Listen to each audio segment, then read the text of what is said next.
All right, guys, so this is the SvenPad Ultimate Edition. My name is Brett Berry. I want to thank you very, very much for purchasing this product.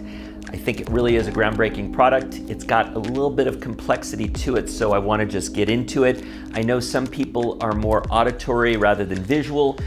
Each of you, when you get your SvenPad, is going to get access to the about 20 pages of instructions on PDF.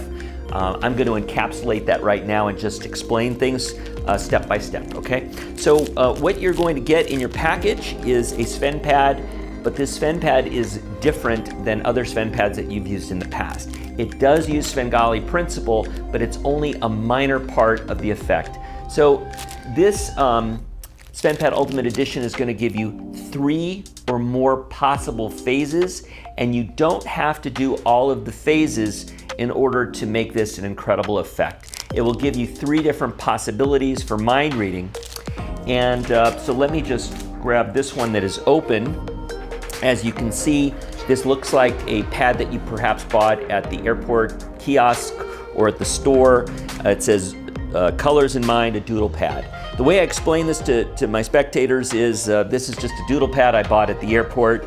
And as you can see, it contains about 60 different drawings. And every single drawing is not necessarily used on every page. Actually, there's 9 drawings on every page. And as you can see, I'm flipping it right now from front to back, which is now displaying the long pages. And you'll notice that there is one thing, one image, one doodle, that is circled in red on every single page. I can show them all to be different, and I'm showing the long pages. So far, so good. Now, what this pad is going to allow you to do is it's going to allow you to do mind reading from the long pages, which is a little bit different than what you're used to. So you're going to be able to use this pad by having someone simply flip, putting it face down into their hand, and they're flipping with the cover face down. And then they go through it like this, and they open it where they like, and they're opening it, since it was face down in their hand, they're opening it to a long page. Now, part of what makes this particular effect so strong, and this is phase 1, which I'm about to explain to you, is the fact that there are 60 different drawings. There really are. There are about 50 pages here, there really are, and every single page is unique in terms of the combination. So for example, this page has a muffin circled, and you can see there's an iPhone, a fishbowl, mirror, watch, and then this particular page has a pizza, a balloon, baseball, muffin, and the airplane is circled. This one has a disco ball circled, and different items. So part of what's going to make this real powerful is selling the impossibility of the effect. I start out with this as a lie detector test, a mind reading lie detector test. So I ask someone to put this in their hand, flip through it, look at me, slow down and stop. They open it to themselves and they take a look. Now, for example, this page, this is just the first phase, has the television that is circled, and the rest of the items are here. I ask them to read these items out to me verbally, and my back is turned slightly, and I'm listening for their tell. So I tell them to keep a consistent tone of voice. They read all the items to me, and I basically will know which item is circled. Let me explain the secret right now. This is phase 1. The secret is that this is using a principle that was developed by Jim Kleefeld, Stephen Young, and others, and it is what we call the Sesame Street principle, or difference in objects. One of these things is different than all of the other things. And in this case, what I've come up with is the idea that one item contains glass, all of the other items do not, or vice versa. One item does not have glass, and all of the rest of the items do. That's really the secret. So you can hear all of these items. For example, the television set is circled. They will read all 9 items to you, and you'll see here that of the items, there's an umbrella, a dog, a sun, a boat, a balloon, flower, pizza, heart, television set. The only thing that actually has glass in it as a material is a television set. So you'll know instantly when you hear these things called out which item is circled. Let's take another look here. This page, this long page, has the cheese circled. So they'll read them to you in a random order, and I sometimes, for the impossibility, ask them, read everything to me twice. The only thing you have to remember is you must state the thing that's circled. So you can't not mention that. Try and keep a straight face, try and not give anything away in the way you speak. The cheese here is circled, and you'll notice that all the other items, the plane has glass windows, eyeglasses, a house has glass windows, magnifying glass, a rocket ship has glass windows. A flashlight, of course, has glass. The disco ball is made out of glass. So when they read these to you, you will know instantly after 3 or 4 items are read to you, no matter what the order, and I tell them to randomize the order, you will know exactly which thing that they are thinking of, the thing that's circled, what I also call the target. So that is the secret to phase 1, and that phase can be repeated 2 or 3 times. And they flip through it, that's phase 1. So you can repeat that. Now, let's get to phase number 2. The second phase is to increase the impossibility of it, right? So I say, all right, this time, maybe I was listening for your tells. This time I want you to think about the objects, but not speak them. So you're going to put it face up. The pad goes face up in your hand. They open to one page, and this might be what they see. Now this is using Svengali, this is using a short page, what many of you are already familiar with. And you'll see in this case, there is a balloon circle. The secret to phase 2 is that all the items are going to vary just like the other long pages, but on every single short page, either a balloon or, and you'll see this balloon is different, this looks like a heart. The balloons are going to be in different places, or different balloons, or a button. Okay guys, this is a jump cut. I want to share some secrets with you that I just learned at Magic Live. We're interrupting the video. This video is being taken almost 2 weeks after what you just watched, because I want you to learn these secrets, because I had literally hundreds of experiences over at Magic Live that have given me some new information I'm going to share with you on this video. So we're jump cutting. So let's talk again about button and balloon. The 2 words are morph words. They both share lots of things in common. The letters O-N at the end, and the letter B at the beginning, and some repeating letters in the middle, and the shape of the physical objects. But there's more than that, because button and balloon are going to give you exactly what you need to find out which one they're looking at. So let's start. So the spectator, when they turn the pad face up for the second phase, we're going to the second phase right now. They're face up, and they open, and they're going to either, once again, open to a balloon, or they're going to open to a button. Lucky me, I got one of each, button or balloon.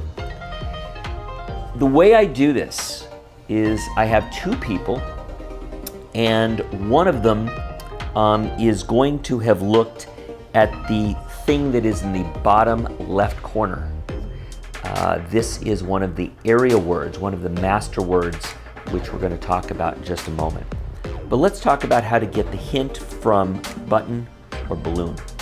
If the spectator had opened to the balloon, I simply, after revealing the O and the N from either button or balloon, I reveal, put it on my board, I reveal it, so I'm already ahead. I say, this drawing that you're thinking of, does it remind you of a special occasion? Take a beat and relax. Does this thing remind you of a special occasion? If they open to the balloon, 99% they're going to immediately agree that this thing is reminding them of a special occasion. If they had opened to a button and I said, does this thing remind you of a special occasion? They're typically going to look away, they're going to think about it for about a half second, and they're going to say no, or they're going to hesitate. If there's any hesitation, they've opened to the button. If they have a smile or immediate agreement, they've opened to the balloon. That's all you need. But first reveal the O and the N, and then do not reveal, this is important, do not reveal the B from balloon or button yet. You need to withhold the B because we're saving it in reserve for the third phase. Now, as I've said earlier, you don't need to do all three phases, but I think if you do all three phases, it's extremely powerful. So I'm going to explain to you now how the three phases now work together.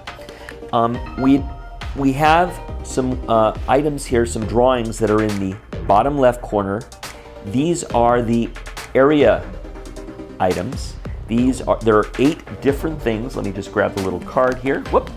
And we will show you on screen. They're volcano, orange, candle, anchor, banana, sandwich, piano, and fan. This stands for vocabs PF. This is for the third phase, all right? This is a mnemonic, vocabs PF. Remember it. It is built in to the front cover, and we'll get some on-screen graphics for you. We can show you that the letter V for volcano is right here in the fire. We've got the O that stands for orange. That is in the rocket. And we've got the C for candle, the A for anchor, B for banana, S for sandwich, P for piano, and F for fan. It's all built in as a reminder, the mnemonic, right here on the front cover. Let's see how these 2 phases now work together in unison. The area words along with balloon and button. Balloon and button is for your second phase. So let's show how this works. So I start revealing the O and N for the person who's looked at balloon and button. At this stage, I do not know whether they've got balloon or button. I just reveal the O and the N. So let me write these down so you can experience this too. I say, think about the next to last letter. Is that an O? Yes. Think about the last letter. That was an N. Yes. I now ask the question, this drawing, does it remind you of a special occasion? If they say yes, I know it's balloon. If they say no, if there's any hesitation, I know that it's button. So any hesitation, we know it's button. I withhold the B though. I then go to the second person sitting next to him who had peeked something in the bottom left corner of the pad. So for example, let's say they had peeked piano, which is the bottom left. This is for the second person. I then go to them. So first person, I've revealed the O and the N. I then go to the next person and I say, think about your word, think about your letters. All of those words in those master words contain the letters A and N, all of them. So I start revealing the letter A. I can reveal an A. This is for the second person, and I can reveal an N before I know which of those 8 words they're thinking about. I then do what's called a miscall. I then say, think about your first letter. This is for the person who looked at piano. I say, think about your first letter. I'm going to write it down. I will write down a B, even though I know for sure it's not a B because the B belongs to the person with balloon button. I then withhold it. I say, what is your first letter? They say P, which is for piano, or they say V, which is for volcano, or O, which is for orange. Whatever they say, they've now given you everything that you need. You then say, oh, I got a B. I wonder why. Oh, that was your first letter, wasn't it? That was the person who had balloon and button. And you know at this stage whether it's a balloon or button because you've asked them, does it remind them of a special occasion? I then say, actually, we must have crossed wires. So I'll write down the B for the first person who had balloon or button. Let's say it was balloon. And they say, yeah, I was thinking of a B. Now I now know the first person, they said it was a P. I know the first word, just like in Mother of All Book Tests. I know that piano is their word, or if they said V, volcano is their word. So these are some important concepts. Everything kind of works together, and we're going to kind of edit this down right now so that it'll all make sense. But it's important to know that for balloon and button, for the second phase, and this is something I learned at Magic Live, It's so easy. You don't need to get the middle letters, you don't need the T, the T's, you don't need the L, don't need any of it. Just reveal the O and the N, and then say, does this remind you of a special occasion? Shut up, listen to the answer, watch their response. If they hesitate, it's button. If they don't hesitate, if they smile, you know it's balloon. We're now going to splice all this together so it makes sense. I hope you enjoy that extra tip. If you want to now take this to a third level, the third phase, this is going to be a little bit harder, so let me explain very carefully here. On the short pages, if you open with the pad face up, you will see there is an image in the bottom left corner. If this pad was facing you, it would be in the bottom left, which is on my right. And these images are a bank of 8 different possible items. So no matter where they open, they're going to get one of the 8 items. This is using Luch's area concept for his area book test. It's ingenious. But for the first time, what we've done is we've made them into images instead of using words. Every single word, vocabs PF, the volcano, the anchor, banana, fan, has a commonality of letters within the word. This is what Luch came up with. It's an ingenious idea. It's a word within a word. And that word in this case, in our case, is the word an, A-N. No matter where someone opens to on the short page, and if you have them look at a non-circled item on the far left only, no matter which image it is, and you turn that into a word, the letters A-N are contained within the word. So you can start revealing the A and the N immediately, no matter what, before having to do a little bit of a pump to get the first letter. Now, of all of those words, there's 8 words, 8 different images. All of them are more than 5 letters except for the word fan. So you can do that as a way of narrowing it a little bit just by saying, so this is a fairly good sized word, more than 5 letters, right? And if they say, then you know it's a fan, because that's the only one that's 3 letters. It'll stick out. Other ways you can get information are, after you get the A and the N, you can either write down a letter or just say, I'm getting a B for, what was it? Was it a B? And they say, no, it was an A. Once they say the A, you immediately know they're thinking of anchor, and you can reveal that as an extra reveal. Some of the things I want to just say in ending this are, this is a powerhouse in your pocket. There are a lot of things that you can do with this. You can do the first phase face down more than once. You could do it 5 times with different people, and then get to the second and third phases. One of the most powerful things, by the way, is getting rid of the pad. Get the pad out of play fairly early, okay? Put it aside. I don't want the pad to be part of what you're doing, so get rid of it if you can. What's also powerful is selling the impossibility. If someone was picking a card that's 1 out of 52, a card in a deck, but with this, you've got 60 different images with 50 different pages with innumerable combinations on every single page. So there's a lot of impossibility here, but it's up to you to sell that. I think that's about it, guys. Those are the basic explanations. I want to thank you for buying SvenPad Ultimate Edition. I really, really think you're going to have some fun with this. Play with it, jazz it up, and I'd love to see your ideas on our Facebook page. My name is Brett Berry.